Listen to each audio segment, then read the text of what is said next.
What does it look like to be a more Spirit-led church? It begins with prayer, which sounds so simple, right? We all pray, right?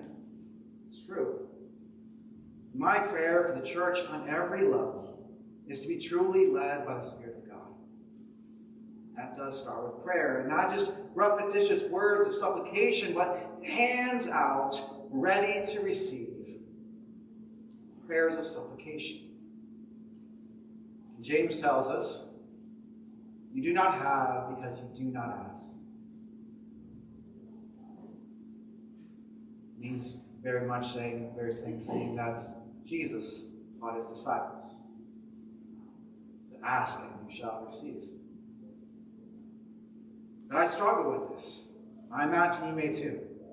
There are seasons in my life where I've asked, thinking I was ready to receive, and yet I found myself waiting.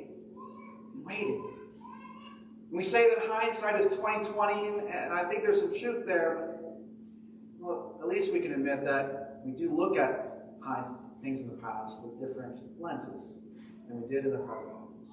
So looking back on these seasons of myself asking God to move in a powerful way, I see that God was moving mountains and I didn't see it.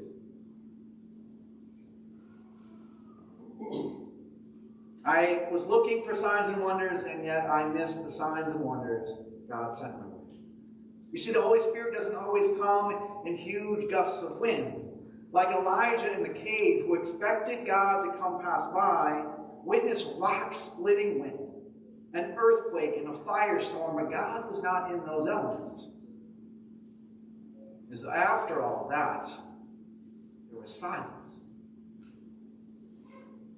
And then, a still, small voice from God. Church, God can still send His Spirit into our midst with a violent wind. Sometimes God needs to get our attention that way. But often God is not willing to shout to get our attention. He needs us to get silent, pay attention. Otherwise, we tend to miss the signs. Like I mentioned earlier, I've only been a Methodist for about 10 years.